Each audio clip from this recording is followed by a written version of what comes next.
I think, unfortunately, it hasn't had a positive impact on politics here. As I say, the Good Friday Agreement was about agreeing the rational mechanism to change the constitution, and we were all supposed to stop picking at the wound, and that didn't always happen. But as I say, we can't get away from those issues. There were many people in the campaign before the referendum and since who want to see everything through the lens of nationalism and unionism, the green and orange politics as we call it here, and they tried to see Brexit in terms of how it impacted that, even though we know it's about internationalism, it's about trade, it's about many things that didn't relate to your identity, whether Irish or British. But yes, it is damaging to the peace process in terms of if any form of a border were to appear again on this island, that would have very profound implications, economic and political. And unfortunately, it is one of the things that has contributed to the current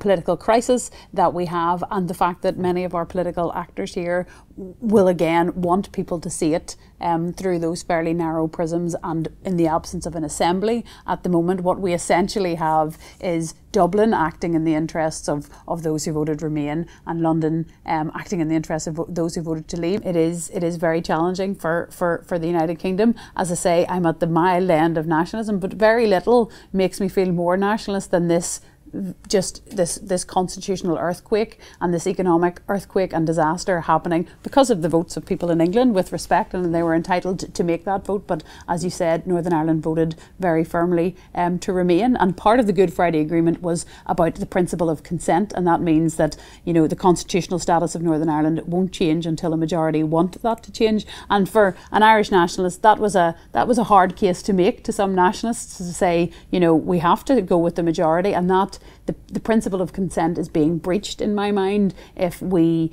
leave the European Union, despite only a minority of people here wanting to do that.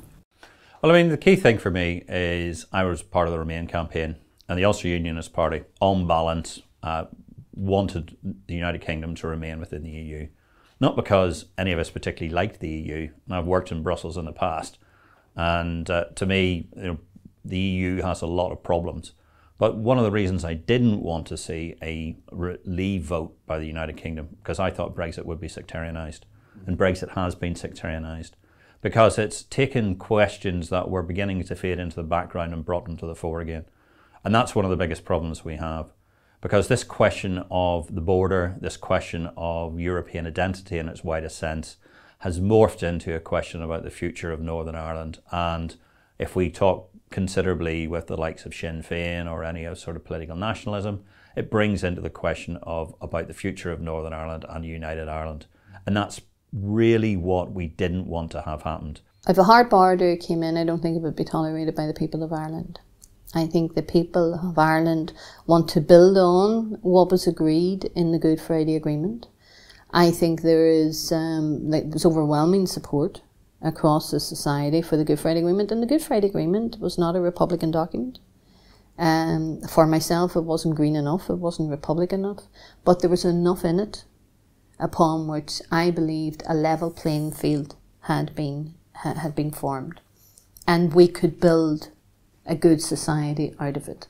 That's why we are where we are today with not having an executive, because 20 years on, there has been resistance to the implementation because people haven't wanted that.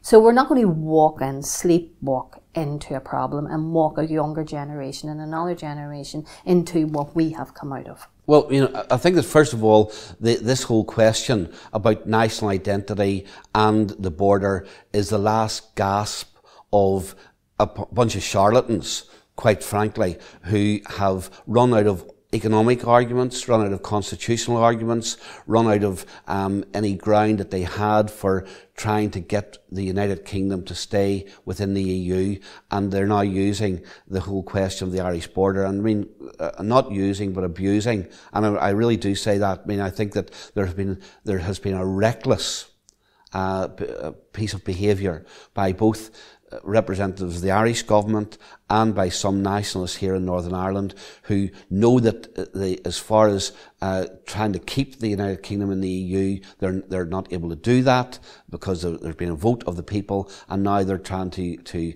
sectarianise the argument here in Northern Ireland. get more from the Open University, check out the links on screen now.